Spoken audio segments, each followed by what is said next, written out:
ನಮಸ್ಕಾರ ವೀಕ್ಷಕರೇ, ನಾನು ನಿಮ್ಮ ಮಂಜುನಾಥ್ ಅಡ್ವೊಕೇಟ್ ಹಾಗೂ ಅಧ್ಯಾತ್ಮ ಚಿಂತಕರು ಮಾತಾಡ್ತಾ ಇರೋದು. ಇವತ್ತು ಮತ್ತೊಂದು ನನ್ನ ಪ್ರೀತಿಯ ಭಗವದ್ಗೀತೆಯ ಶ್ಲೋಕದ ಉದ್ಧರಣೆಗಾಗಿ ಬಂದಿದ್ದೇನೆ. ಅದು ಯಾವುದಪ್ಪ ಅಂತ ಹೇಳಿದರೆ, ಪರಿತ್ರಾಣಾಯ ಸಾಧೂನಾಂ ವಿನಾಶಾಯ ಚ ದುಷ್ಕೃತಾಂ ಧರ್ಮ ಸಂಸ್ಥಾಪನಾರ್ಥಾಯ ಸಂಭವಾಮಿ ಯುಗೆ ಯುಗೆ ಅಂತ ಹೇಳಿ. ಇದು ಬಹಳ ಜನಪ್ರಿಯವಾದಂತಹ ಶ್ಲೋಕ ಆಗಿದೆ. ಇದು ಸರ್ವೇ ಸಾಮಾನ್ಯ ಎಲ್ಲರಿಗೂ ತಿಳಿದಂತಹ ಶ್ಲೋಕ ಆಗಿದೆ. ಅಂದರೆ ಏನು? ಪರಿತ್ರಾಣಾಯ ಸಾಧೂನಾಂ ಅಂತಂದರೆ ಏನು? ವಿನಾಶಾಯ ಚ ದುಷ್ಕೃತಾಂ ಅಂದರೆ ಏನು?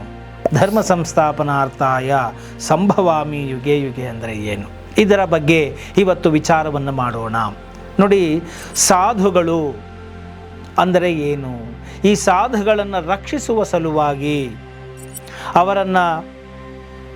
ಅವರ ಒಂದು ಯೋಗಕ್ಷೇಮವನ್ನು ರಕ್ಷಿಸುವ ಸಲುವಾಗಿ ಪರಮಾತ್ಮನು ಬರ್ತಾನೆ. ಯುಗ ಯುಗಗಳಲ್ಲಿಯೂ ಅವತರಿಸಿ ಬರ್ತಾನೆ, ಬೇರೆ ಬೇರೆ ರೂಪಗಳಲ್ಲಿ ಬರ್ತಾನೆ ಅಂತ ಹೇಳಲಾಗ್ತಾ ಇದೆ. ಜೊತೆಗೆ ದುಷ್ಟರನ್ನು ಶಿಕ್ಷಿಸಲು, ನಾಶ ಮಾಡಲು, ಅವರ ಅವನತಿಯನ್ನು ಮಾಡಲು ಬರ್ತಾನೆ. ನೋಡಿ, ಶಿಷ್ಟರ ರಕ್ಷಣೆ, ಸಾಧುಗಳ ಸಜ್ಜನರ ರಕ್ಷಣೆಯೇ ಮಾಡುವುದು ಭಗವಂತನ ಕೆಲಸ. ಹಾಗೆಯೇ ದುಷ್ಟರನ್ನು ಬೆಳೆಯಲಿಕ್ಕೆ ಬಿಡದೆ ದುಷ್ಟರನ್ನು ದಮನ ಮಾಡುವುದು, ನಾಶ ಮಾಡುವುದು ಕೂಡ ಭಗವಂತನ ಕೆಲಸ ಆಗಿದೆ. ಈ ಎರಡೂ ಕೆಲಸವನ್ನು ನಾನು ಮಾಡಿಯೇ ತೀರುತ್ತೇನೆ. ಯಾವಾಗ ಅಧರ್ಮವು ಹೆಚ್ಚಾಗುತ್ತೋ, ಏನೋ ಧರ್ಮ ಕೆಳಮುಖವಾಗಿ ಹೋಗುತ್ತೋ, ಅಧಃಪತನವಾಗಿ ಹೋಗುತ್ತೋ, ಅಂತಹ ಸಂದರ್ಭಗಳಲ್ಲಿ ನಾನು ಧರ್ಮವನ್ನು ಸ್ಥಾಪನೆ ಮಾಡಲಿಕ್ಕೆ, ನ್ಯಾಯವನ್ನು ಸ್ಥಾಪನೆ ಮಾಡಲಿಕ್ಕೆ ಹಲವಾರು ರೂಪಗಳಲ್ಲಿ ಬರ್ತೇನೆ ಎಂಬುವಂತಹ ವಾಗ್ದಾನವನ್ನು, ಮಾತನ್ನು, ಭರವಸೆಯನ್ನು ಪರಮಾತ್ಮನು ನಮಗೆ ನೀಡಿದ್ದಾನೆ ಭಗವದ್ಗೀತೆಯ ಮುಖಾಂತರ. ನೋಡಿ, ಇದು ಭಗವಂತನ ವಾಣಿಯಾಗಿದೆ. ನಾವು ಭಗವಂತನ ಮಾತನ್ನು ನಾವು ನಂಬಬೇಕಾಗುತ್ತದೆ. ಯಾಕೆ ಅಂತ ಹೇಳಿದರೆ, ಈ ಜಗತ್ತು ನಿಂತಿರುವುದೇ ಭಗವಂತನ ಆಣತಿಯ ಮೇಲೆ. ಯಾವ ಮಿನಿಸ್ಟರ್ ಮಾತುಗಳ ಮೇಲೂ ನಿಂತಿಲ್ಲ. ಈ ಪ್ಲಾನೆಟ್ಗಳು, ಈ ಗ್ರಹಗಳು ಇದೆಲ್ಲವೂ ತನ್ನ ಕಕ್ಷೆಯಲ್ಲೇ ನಡೀತಾ ಇದ್ದಾವೆ. ಯಾರ ಒಂದು ಆಣತಿಯ ಮೇಲೂ ಇಲ್ಲ. ಇದು ಪರಮಾತ್ಮನ ಒಂದು ಆಣತಿಯ ಮೇಲೆ ನಡೀತಾ ಇದೆ. ಅದು ಅಷ್ಟೊಂದು ಸಿಸ್ಟಮ್ಯಾಟಿಕ್ ಆಗಿ ನಡೀತಾ ಇದೆ. ಆದ್ದರಿಂದ ಈ ಬ್ರಹ್ಮಾಂಡವನ್ನು ನಡೆಸುತ್ತಿರುವಂತಹ ಒಡೆಯ ಪರಮಾತ್ಮನಾಗಿದ್ದಾನೆ. ಆದ್ದರಿಂದ ಆತನ ಒಂದು ಆಣತಿಯನ್ನು ನಾವು ಗೌರವಿಸಬೇಕು, ನಂಬಬೇಕು. ನಂಬಿಕೆ ಇದ್ದು ನಾವು ಅದರಂತೆ ನಡೆದುಕೊಂಡಾಗ ಯಾರಿಗೆ ಅನುಕೂಲ ಆಗುತ್ತೆ? ನಮಗೆ ಅನುಕೂಲ ಆಗುತ್ತೆ ಅಂತ ನಾವು ತಿಳ್ಕೊಳ್ಬೇಕಾಗತ್ತೆ. ಆದ್ದರಿಂದ ಈ ಒಂದು ಸಂದರ್ಭಗಳಲ್ಲಿ ಸಾಧುಗಳನ್ನು ರಕ್ಷಿಸುವುದು ನಮ್ಮ ಕೆಲಸ ಆಗುತ್ತೆ. ನೋಡಿ, ಪರಮಾತ್ಮನು ದೈವಂ ಮಾನುಷ ರೂಪೇಣ ಅಂತ ಹೇಳಿ ನಾವು ಕರೀತೇವೆ. ದೇವರು ಮನುಷ್ಯರಿಗೆ ಮನುಷ್ಯರ ರೂಪದಲ್ಲಿಯೂ ಬರಬಹುದು, ಮಾನವೀಯತೆಯ ರೂಪದಲ್ಲಿ ಬರಬಹುದು, ಕರುಣೆಯ ರೂಪದಲ್ಲಿ ಬರಬಹುದು. ನೋಡಿ, ತಂದೆ ತಾಯಿಗಳಲ್ಲಿ ಆ ಪ್ರೀತಿ ಕರುಣೆಯನ್ನು ಇಟ್ಟಂತಹವನು ಪರಮಾತ್ಮನಾಗಿದ್ದಾನೆ. ಆ ಕರುಣೆಯಲ್ಲಿ, ಆ ಮಾನವೀಯತೆಯಲ್ಲಿ, ಆ ಪ್ರೀತಿಯಲ್ಲಿ, ನಂಬಿಕೆಯಲ್ಲಿ, ವಿಶ್ವಾಸದಲ್ಲಿ ಪರಮಾತ್ಮನನ್ನೇ ನಾವು ಕಾಣಬಹುದಾಗಿದೆ. ಪರಮಾತ್ಮನ ಒಂದು ವ್ಯಕ್ತವು ಆ ರೀತಿಯಾಗಿ ಅಭಿವ್ಯಕ್ತವಾಗಿದೆ ಅಂತ ಹೇಳಿ ನಾವು ತಿಳಿದುಕೊಳ್ಳಬಹುದಾಗಿದೆ. ಆದ್ದರಿಂದ ಈ ಒಂದು ಪರಮಾತ್ಮನ ಕೆಲಸವನ್ನು ನಾವು ಮಾಡ್ತಾ ಇದ್ದೇವೆ ಅಂತ ತಿಳ್ಕೋಬಹುದು. ನಾವು ಏನಾದರೂ ಇಂತಹ ಕೆಲಸಗಳನ್ನು ಮಾಡಿದ್ದೇ ಆದಲ್ಲಿ, ಏನು ಸಾಧುಗಳ ರಕ್ಷಣೆ ಮಾಡೋದು, ಹಿರಿಯರ, ಸತ್ಸಂಗಿಗಳ ಮತ್ತು ಋಷಿಗಳ, ಸಿದ್ಧರ, ಸಾಧಕರ ಅವರ ಒಂದು ರಕ್ಷಣೆಯನ್ನು, ಅವರ ಪಾಲನೆಯನ್ನು, ಪೋಷಣೆಯನ್ನು, ಅವರ ಜವಾಬ್ದಾರಿಯನ್ನು ಹೊತ್ತು ನಾವು ಅವರ ಒಂದು ಸಾಧನೆಗೆ ಬೆಂಗಾವಲಾಗಿದ್ದು ನಾವು ಅವರ ಜೊತೆಯಲ್ಲಿ ಇದ್ದಿದ್ದೇ ಆದಲ್ಲಿ ಅದು ಪರಮಾತ್ಮನ ಕೆಲಸ ಅಂತ ಹೇಳಿ ನಾವು ತಿಳಿಯಬಹುದಾಗಿದೆ. ಇದೆಲ್ಲವೂ ಕೂಡ ಕರ್ತವ್ಯವಾಗಿದೆ, ಮನುಷ್ಯನ ಕರ್ತವ್ಯವಾಗಿದೆ. ಅದರಂತೆ ದುಷ್ಟರು, ದುರುಳರು, ಸಮಾಜ ಕಂಟಕರು, ಸಮಾಜ ಘಾತಕರು, ವಿಧ್ವಂಸಕರು, ಸಮಾಜದಲ್ಲಿ ಶಾಂತಿಯನ್ನು ಕದಡಬೇಕು ಅಂತ ತಿಳಿದುಕೊಂಡಂತಹವರು, ಧರ್ಮಕ್ಕೆ ಘಾತಕವನ್ನು, ಧರ್ಮಕ್ಕೆ ಚ್ಯುತಿಯನ್ನು ತರುವಂತಹವರು, ಮನುಷ್ಯರ ನಡುವೆ ಜಾತಿಯ ಕಂದರ, ಧರ್ಮದ ಕಂದರಗಳನ್ನು ಉಂಟು ಮಾಡುವಂತಹವರು, ಕರ್ತವ್ಯಗಳನ್ನು ನಿಭಾಯಿಸದೆ ಇನ್ನೊಬ್ಬರನ್ನು ಲೂಟಿ ಮಾಡಿ ಜೀವನವನ್ನು ಮಾಡುವಂತಹವರು, ಇಂತಹವರನ್ನು ದುಷ್ಟರು, ದುರುಳರು ಅಂತ ಹೇಳಿ ನಾವು ಕರಿತೇವೆ. ಇಂತಹವರನ್ನು ನಾವು ನಿಗ್ರಹಿಸಬೇಕಾಗಿದೆ, ಅವರನ್ನು ಉಪೇಕ್ಷಿಸಬೇಕಾಗಿದೆ ಮತ್ತು ಅವರನ್ನು ನಿಯಂತ್ರಿಸಬೇಕಾಗಿದೆ. ಇಂತಹ ಕೆಲಸವನ್ನು ಪರಮಾತ್ಮನು ಮಾಡ್ತಾನೆ. ಅಂತಹ ಕೆಲಸವನ್ನು ನಾವು ಕೂಡ ಮಾಡಿದ್ದೇ ಆದಲ್ಲಿ, ಅಂತಹ ಕೈಂಕರ್ಯಗಳಿಗೆ, ಕಾರ್ಯಗಳಿಗೆ ನಾವು ಕೂಡ ಭಾಗಿಯಾಗಿದ್ದೇ ಆದಲ್ಲಿ ಭಗವಂತನ ಕೆಲಸ ಮಾಡಿದಂತೆ ಆಗುತ್ತದೆ. ಅದರಿಂದ ನಿಮಗೆ ಪುಣ್ಯ ಬರುತ್ತದೆ. ನೋಡಿ ಎಷ್ಟು ಚೆನ್ನಾಗಿದೆ. ಸಾಧುಗಳ ರಕ್ಷಣೆ ಮಾಡೋದು ಒಂದೇ ಕೆಲಸ ಅಲ್ಲ, ದುಷ್ಟರನ್ನು ದಮನ ಮಾಡೋದು ಕೂಡ ಕೆಲಸ ಆಗುತ್ತೆ. ಈ ಎರಡೂ ಕೆಲಸದಲ್ಲಿ ನೀವು ಭಾಗಿಯಾಗಿದ್ದೇ ಆದಲ್ಲಿ ಆ ಕೆಲಸ ಹಲವಾರು ರೀತಿಯಲ್ಲಿ, ಹಲವಾರು ಭಾವಗಳಲ್ಲಿ, ಹಲವಾರು ಸ್ತರಗಳಲ್ಲಿ ಆಗಬಹುದು. ಆದರೆ ಈ ಕೆಲಸಗಳನ್ನು ನೀವು ಮಾಡಿದ್ದೇ ಆದಲ್ಲಿ ನಿಮಗೆ ಅದು ಪುಣ್ಯವನ್ನು ತಂದು ಕೊಡುತ್ತದೆ. ಈ ಕೆಲಸಕ್ಕೆ ವಿರುದ್ಧವಾದ ಕೆಲಸಗಳನ್ನು ನೀವು ಮಾಡಿದ್ದೇ ಆದಲ್ಲಿ ನಿಮಗೆ ಅದು ಪಾಪವನ್ನು ತಂದು ಕೊಡುತ್ತದೆ. ನೋಡಿ ಎಷ್ಟು ಚೆನ್ನಾಗಿದೆ. ದುಷ್ಟರನ್ನು ರಕ್ಷಿಸೋದು ಮತ್ತು ಶಿಷ್ಟರನ್ನು ಶಿಕ್ಷಿಸುವುದು, ಇದೇ ಆಗ್ತಾ ಇರ್ತಕ್ಕಂಥದ್ದು. ಪ್ರಸ್ತುತ ಸಮಾಜದಲ್ಲಿ ಅವನು ಎಂತಹ ದುಷ್ಟನೇ ಆಗಿರಲಿ, ದುರುಳನೇ ಆಗಿರಲಿ, ಆತನನ್ನು ರಕ್ಷಿಸುವುದು, ಆತನನ್ನು ರಕ್ಷಿಸೋದಕ್ಕೆ ಹಣ ಇದ್ದರೆ ಸಾಕು. ರಾಜಕೀಯ ಬಲ, ದೇಹ ಬಲ, ಜನಬಲ ಮತ್ತು ಹಣಬಲ ಇವುಗಳು ಇದ್ಕೊಂಡಿದ್ದರೆ ಆತ ಎಂತಹ ದುಷ್ಟನೇ ಆಗಿದ್ದರೂ, ದುಷ್ಟ ಕಾರ್ಯಗಳನ್ನು ಮಾಡ್ತಾ ಇದ್ದರೂ ಕೂಡ ಆತನನ್ನು ಗೌರವಿಸುವುದು, ಸನ್ಮಾನಿಸುವುದು ನಾವು ನೋಡ್ತಾ ಇದ್ದೇವೆ. ಪ್ರಸ್ತುತ ಸಮಾಜದಲ್ಲಿ ಆರೋಪಗಳನ್ನು ಹೊತ್ತಿ ಜೈಲಿಗಳಿಗೆ ಹೋಗಿ ಹಾರಗಳನ್ನು ಹೊರಗಡೆ ಬಂದರೆ ಹಾರಗಳನ್ನು ಹಾಕುವ ಮುಖಾಂತರ ಅವರನ್ನು ವಿಜೃಂಭಿಸಿ ಕರೆದುಕೊಳ್ಳುವಂಥದ್ದು, ಮತ್ತು ತಿರುಗಾ ಅವರನ್ನೇ ಉನ್ನತ ಮಟ್ಟಗಳಲ್ಲಿ ಕೂರಿಸುವಂಥದ್ದು, ಇದು ಈಗಿನ ಪ್ರಸ್ತುತ ಸಮಾಜದ ಪರಿಸ್ಥಿತಿ ಆಗ್ತಾ ಇದೆ. ಎಷ್ಟಹ ದುಷ್ಟ ಕೆಲಸಗಳನ್ನು ಮಾಡಿದರೂ ಕೂಡ ಅಂಧಕಾರದಿಂದ, ಮೌಢ್ಯತೆಯಿಂದ ಮತ್ತು ಕುರುಡು ನಂಬಿಕೆಗಳಿಂದ ಅವರನ್ನೇ ವಿಜೃಂಭಿಸುವಂಥದ್ದು, ಬ್ಲೈಂಡಾಗಿ ಫಾಲೋ ಮಾಡುವಂಥದ್ದು, ಫಾಲೋವರ್ಸ್ಗಳು ಅಂತಕ್ಕಂಥದ್ದು, ಫ್ಯಾನ್ಗಳು ನಾವು ಅಂತಕ್ಕಂಥದ್ದು, ಇದೆಲ್ಲ ನಾವು ನೋಡ್ತಾ ಇದ್ದೇವೆ. ಇದು ವಿಜೃಂಭಿಸ್ತಾ ಇದೆ, ಇದು ತಪ್ಪಾಗತ್ತೆ. ಆದ್ದರಿಂದ ನಾವು ಒಂದಂತೂ ತಿಳಿದುಕೊಳ್ಳಬೇಕು, ಸಮಾಜದಲ್ಲಿ ಒಂದು ವ್ಯವಸ್ಥೆ ಇದೆ, ಒಂದು ಕಾನೂನು ವ್ಯವಸ್ಥೆ ಇದೆ. ಆ ವ್ಯವಸ್ಥೆ ದುಷ್ಟರನ್ನು ಶಿಕ್ಷಿಸುತ್ತೆ ಮತ್ತು ಶಿಷ್ಟರನ್ನು ರಕ್ಷಿಸುತ್ತೆ.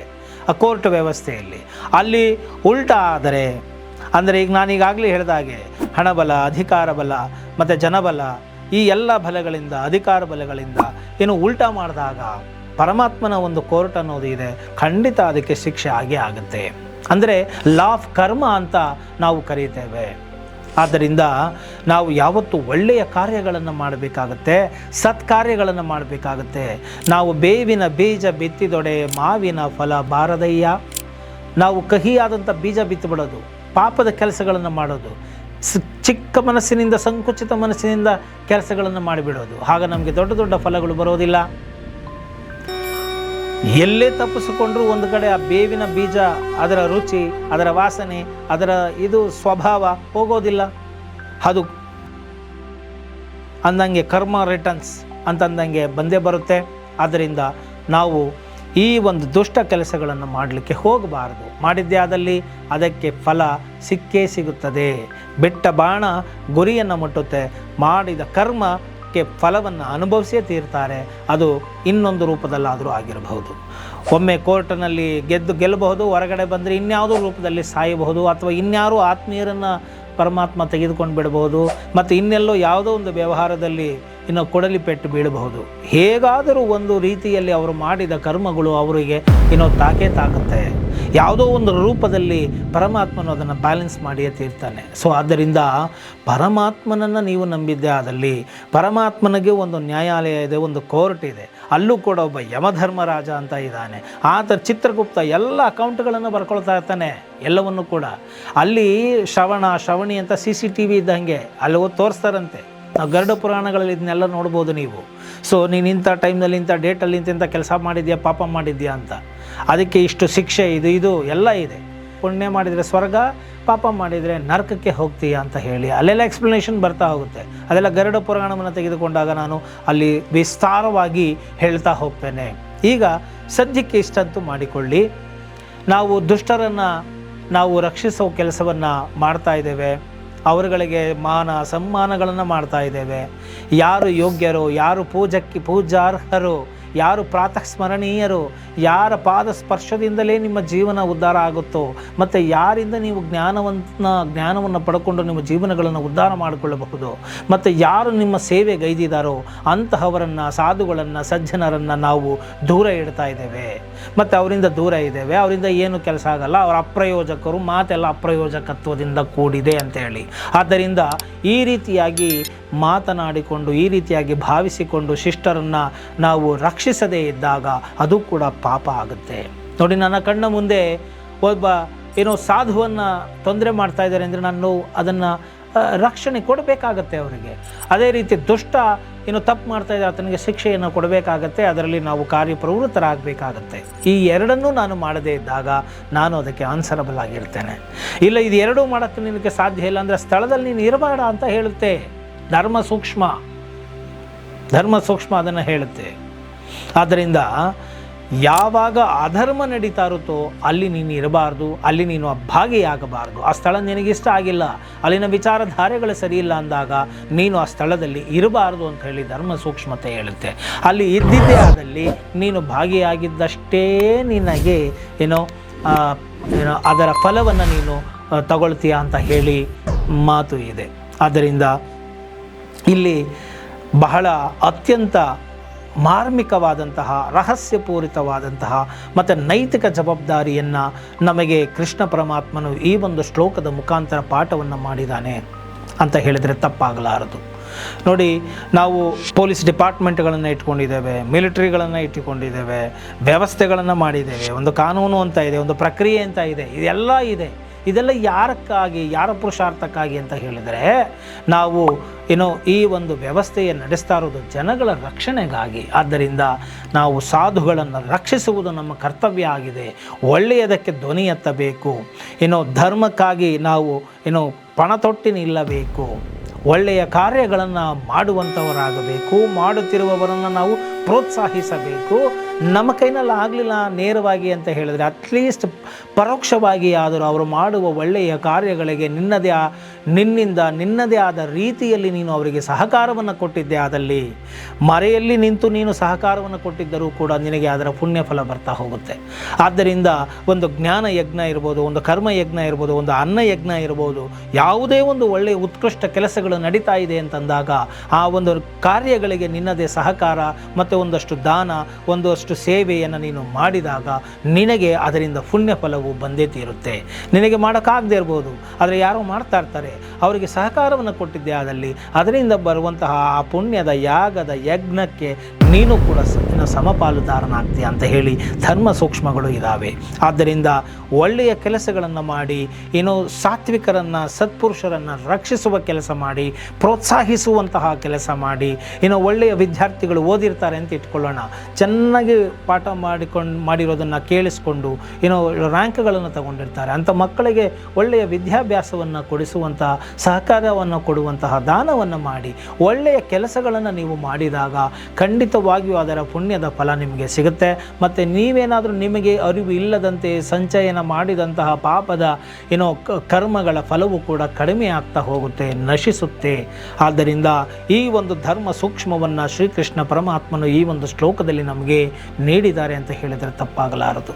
ಸೊ ಸಾಧುಗಳನ್ನು ರಕ್ಷಿಸುವುದು, ದುಷ್ಟರನ್ನು ಶಿಕ್ಷಿಸುವುದು ಮತ್ತು ಅದರ ವಿರುದ್ಧ ಧ್ವನಿ ಎತ್ತುವುದು ಕೂಡ ಪುಣ್ಯದ ಕೆಲಸ ಆಗುತ್ತೆ. ಅದನ್ನು ಬಿಟ್ಟು ಉಲ್ಟಾ ನಾವು ಮಾಡ್ತಾ ಕೂತ್ರೆ ದುಷ್ಟರನ್ನು ರಕ್ಷಿಸುವುದು, ಶಿಷ್ಟರನ್ನು ಮತ್ತು ಸಾಧುಗಳನ್ನು ಶಿಕ್ಷಿಸುವುದು ಮತ್ತು ಅವರಿಗೆ ಅನ್ಯಾಯವಾಗುವ ರೀತಿಯಲ್ಲಿ ನಾವು ನಡೆದುಕೊಂಡಿದ್ದೇ ಆದಲ್ಲಿ, ಅಮಾನವೀಯವಾಗಿ ನಡೆದುಕೊಂಡಿದ್ದೇ ಆದಲ್ಲಿ, ಅಧರ್ಮದ ಕೆಲಸದಲ್ಲಿ ಭಾಗಿಯಾಗಿದ್ದೇ ಆದಲ್ಲಿ, ಅನ್ಯಾಯ ಮಾಡಿದ್ದೇ ಆದಲ್ಲಿ, ಅಮಾನವೀಯತೆಯಿಂದ ನಡೆದುಕೊಂಡ್ರೆ ಖಂಡಿತವಾಗಿಯೂ ನಿಮಗೆ ಶಿಕ್ಷೆ, ಕಟ್ಟಿಟ್ಟ ಬುತ್ತಿ ಅದು ಈ ಕೋರ್ಟಿನಲ್ಲೂ ಆಗುತ್ತೆ, ಕೆಲವೊಮ್ಮೆ ಇಲ್ಲದೆ ಹೋದರೆ ಮೇಲ್ಕೋರ್ಟಲ್ಲೂ ಕೂಡ ಶಿಕ್ಷೆ ಆಗಿಯೇ ತೀರುತ್ತದೆ ಎಂಬುವ ಒಂದು ಮಾತನ್ನು, ಧರ್ಮ ಸೂಕ್ಷ್ಮವನ್ನು, ಎಚ್ಚರಿಕೆಯನ್ನು ಶ್ರೀಕೃಷ್ಣ ಪರಮಾತ್ಮನು ಈ ಒಂದು ಶ್ಲೋಕದಲ್ಲಿ ಹೇಳಿಕೊಂಡಿದ್ದಾನೆ.